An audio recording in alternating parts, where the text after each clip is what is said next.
आगे का चरित्र। बाबा से जब कोई दीक्षा के लिए आग्रह करता तो वे किसी व्यक्ति से दीक्षा दिलवाते थे। ठाकुर कुशल सिंह जी और ठाकुर हरि सिंह जी के कई संबंधियों ने उन्हें वृंदावन के श्री छुट्टन लाल जी भट्ट से दीक्षित करवाया। ग्वालियर के राजा माधव राव के बड़े भाई श्री बलवंत राव को गोपीनाथ बाबा के केशव देव जी से दीक्षा दिलवाई और बहुत से लोगों को पूंछरी के बाबा श्री माधव दास जी महाराज से दीक्षा दिलाई।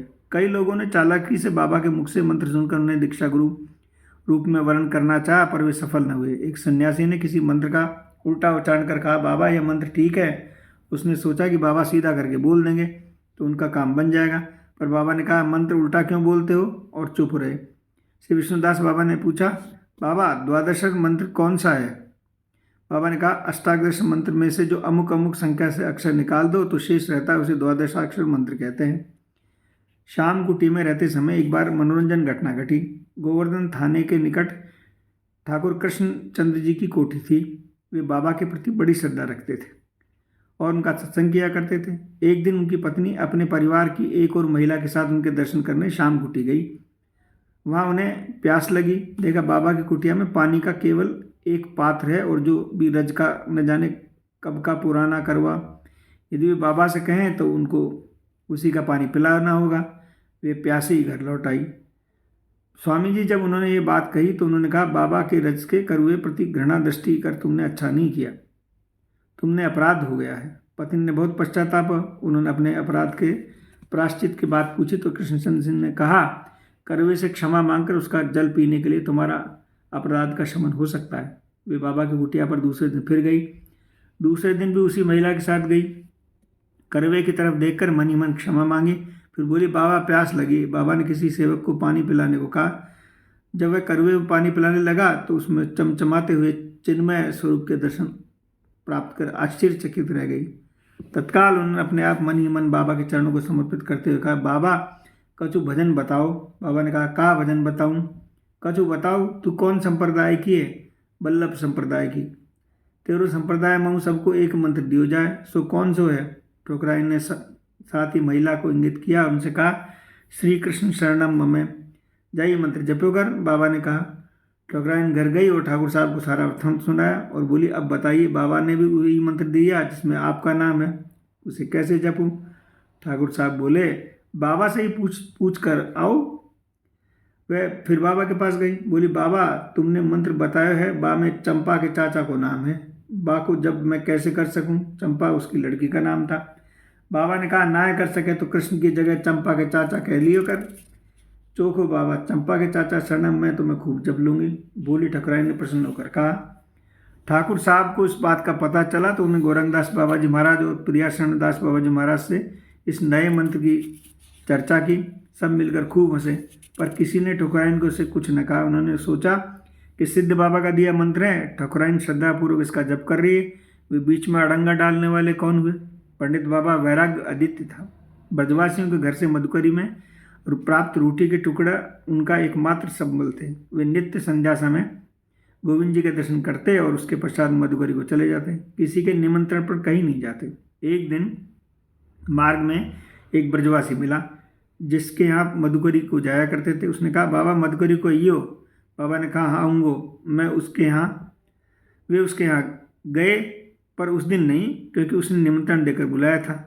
जब कोई विशेष रूप से निमंत्रण कर देता तो मधुकरी भी विशेष देती, पर बाबा तो रोटी का एक टुकड़ा ही लेते, पूरी रोटी भी नहीं। यदि कोई पूरी रोटी मधुकरी में देता तो उसके यहाँ मधुकरी को जाना बंद कर देते। बाबा की कुटिया में लंगोटी, बहिर्वास, रज का करवा और कुछ घंटों के अतिरिक्त और कुछ नहीं दिखाई देता था। यदि भूले भटके कोई आ भी जाता तो उसे बाबा का कोप का खा जाता। एक बार प्रियासन बाबा ने एक रज का डबुआ पानी भरकर कुटिया में रख दिया। बाबा मधुकरी से लौट कर आए तो उन्होंने जैसे उनकी दृष्टि उस पर पड़ी, उस कुटिया बाहर ले जाकर पटक दिया। क्रोध में भरकर प्रियासन को बाबा से पूछा, क्यों रे, डबुआ काहे को लायो?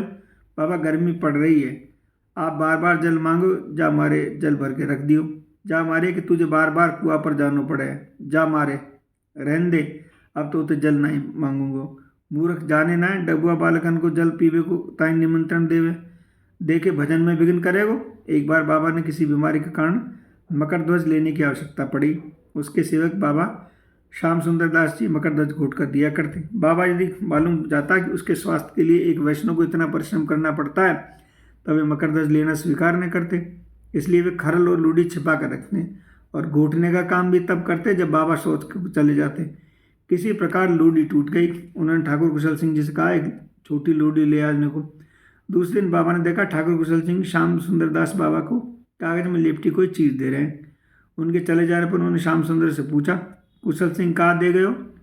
कछु नहीं बाबा, मकरध्वज घोटने की छोटी सी लोडी। कहते बाबा ने मुंह गुस्से में तमतमा गया। फिर उठकर खड़े हुए करवा उठाया, मधुकरी का झोला कंधे पर डाला और कुटिया छोड़कर चले जाने का उद्यम करने थे। बोले, तू लोडी लेकर रह, मैं चला। श्याम सुंदर दास बाबा ने चरण पकड़ लिए और बोले रो रो कर, बाबा मुझसे अपराध हुआ, क्षमा कर, मैं जा रहा हूँ, मैं मर जाऊँगा। तो जा लोडी अभी देकर आ। श्याम सुंदर दास उस समय कुशल सिंह जी को लोडी लौटाए।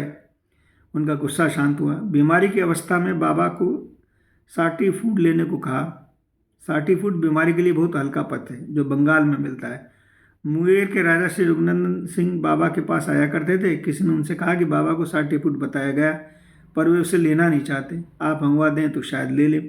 राजा साहब बड़े वैष्णवी सेवी महापुरुष थे। सेवा के लिए अवसरों की खोज स्वयं ही करते रहते थे। उन्होंने एक दिन पूरा 60 फूड का मंगवा दिया, पूरा टिन। कृपा सिंधु बाबा ने उन्हें कुटिया के बाहर चबूतरे पर रखवा दिया। बाबा की आज्ञा के बिना तो उसे भीतर ले जा नहीं सकते थे। बाबा ने उसे विषय में कहा तो कृपा सिंधु बाबा पर क्रोध करते हुए बोले, तूने इसे रखा ही क्यों?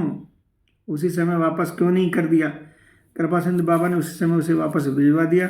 राजा साहब ने फिर लौटा दिया। विनयपूर्वक पंडित बाबा ने उसे ग्रहण करने को कहलवा भेजा। एक बार फिर उसने पीपे ने बाबा की कुटिया के बाहर उसी पत्थर के चबूतरे के सुसिद्ध किया।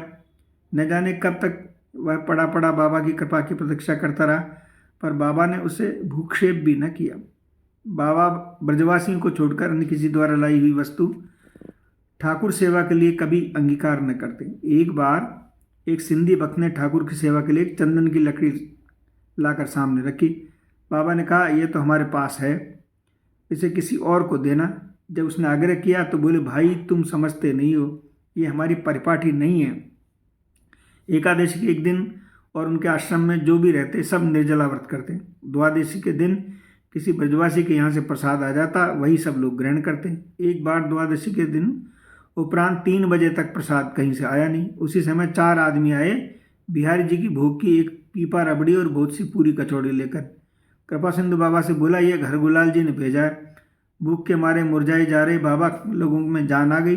कृपा सिंधु बाबा ने कुटिया भीतर जाकर बाबा से कहा, हरगुलाल सेठ ने पूरी रबड़ी बहुत सी सामान भेजा है। बाबा ने कहा, लौटा दो। प्रसाद लौटा दिया गया। सेठ हरगुलाल जी को मार्मिक कष्ट हुआ। वे स्वयं आए बाबा के पास और बोले, बाबा बिहारी जी का प्रसाद क्यों लौटा दिया? बाबा ने कहा, बिहारी जी का प्रसाद कहाँ? तुम्हारे आदमियों ने तो कहा था हरगुलाल ने भेजी है। हरगुलाल जी ब्रजवासी तो थे नहीं, उनके नाम आई हुई सामग्री वे कैसे लेते? बाबा हर किसी मंदिर के ठाकुर का प्रसाद भी ग्रहण न करते। विशेष रूप से उन मंदिरों का प्रसाद नहीं लेते जहाँ किसी राजा या विषयी आदमी का द्रव्य भोग लगता। ठाकुर कुशल सिंह जी एक बार जयपुर में गोविंद देव जी का प्रसाद और उनकी प्रसादी माला लाए। बाबा ने प्रेरणा से धारण कर ली, पर प्रसाद का एक खंड लेकर बाकी वैष्णव में बांट दिया। कुशल सिंह जी ने कहा, फिर कभी मत लाना, गोविंद जी का प्रसाद गोविंद जी को ही हजम कर सकते हैं।